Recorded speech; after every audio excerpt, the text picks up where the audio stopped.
Russia Ukraine സംഘർഷത്തിന്റെ പശ്ചാത്തലത്തിൽ American president Donald Trump പ്രഖ്യാപിച്ച ഉപരോധങ്ങൾ ആഗോള രാഷ്ട്രീയത്തിലും സാമ്പത്തിക രംഗത്തും വലിയ ചലനങ്ങളാണ് സൃഷ്ടിച്ചിരിക്കുന്നത്. റഷ്യൻ സമ്പദ്വ്യവസ്ഥയുടെ നെടുന്തൂണായ എണ്ണ വ്യവസായത്തെ ലക്ഷ്യമിട്ടുള്ള ഈ നടപടികൾ അന്താരാഷ്ട്ര വിപണിയിൽ എണ്ണവില കുത്തനെ ഉയരാൻ ഇടയാക്കിയിരിക്കുന്നു. റഷ്യയിലെ ഏറ്റവും വലിയ എണ്ണ കമ്പനികളായ റോസ്നെഫ്റ്റിനും ലുക്കോയിലും ഉപകമ്പനികൾക്കുമെതിരെ അമേരിക്ക ഏർപ്പെടുത്തിയ ഉപരോധമാണ് ആഗോള എണ്ണ വിതരണ ശൃംഖലയിൽ അനിശ്ചിതത്വം സൃഷ്ടിച്ചിരിക്കുന്നത്.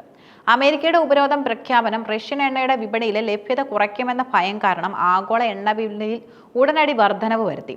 ഒറ്റ ദിവസം കൊണ്ട് അന്താരാഷ്ട്ര ബെഞ്ച്മാർക്കുള്ള ക്രൂഡ് ഓയിൽ വിലകളിൽ വലിയ വർധനവാണ് രേഖപ്പെടുത്തിയത്. വ്യാഴാഴ്ച മാത്രം 5.29% വില വർദ്ധിച്ച് വിപയ്ക്ക് $65.90 $5.71 വർധനവോടെ വില $61.84 ഉയർന്നു. റഷ്യൻ എണ്ണ കപ്പലുകൾക്ക് ഉപരോധം ബാധകമാവുകയും ഇവയിൽ നിന്ന് എണ്ണ വാങ്ങുന്ന രാജ്യങ്ങൾക്ക് പാശ്ചാത്യ ബാങ്കിംഗ് ശൃംഖലയിൽ നിന്നും പുറത്താക്കപ്പെടുമെന്ന ഭീഷണി ഉണ്ടാവുകയും ചെയ്തതോടെയാണ് എണ്ണ വ്യാപാരം തടസ്സപ്പെട്ടതും വില വർദ്ധിച്ചതും. ഈ വിലക്കയറ്റം ഉപഭോക്തൃ രാജ്യങ്ങളുടെ പണപ്പെരുപ്പത്തെയും സാമ്പത്തിക വളർച്ചയും പ്രതികൂലമായി ബാധിക്കും.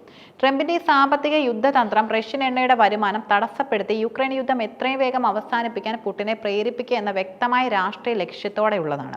അമേരിക്കൻ ഉപരോധം തങ്ങളുടെ സമ്പദ് വ്യവസ്ഥയ്ക്ക് ഉണ്ടാക്കാവുന്ന ആഘാതം സീരിയസ് ആണെന്ന് റഷ്യൻ പ്രസിഡന്റ് വ്ളാഡിമിർ പുടിൻ സമ്മതിക്കുന്നുണ്ടെങ്കിലും അതിന്റെ ശക്തി അദ്ദേഹം നിസ്സാരവൽക്കരിക്കാനാണ് ശ്രമിക്കുന്നത്. റഷ്യയുടെ സമ്പദ് വ്യവസ്ഥയെ കാര്യമായി ബാധിക്കാൻ ഈ ഉപരോധത്തിന് കഴിയില്ലെന്ന് പുടിൻ വ്യക്തമാക്കി. എങ്കിലും മെച്ചപ്പെട്ടു വന്നിരുന്ന US റഷ്യ ബന്ധത്തിന് ഈ നീക്കം തടയിട്ടെന്നും ഇത് ശത്രുതാപരമായ നീക്കമാണെന്നും അദ്ദേഹം ആരോപിച്ചു.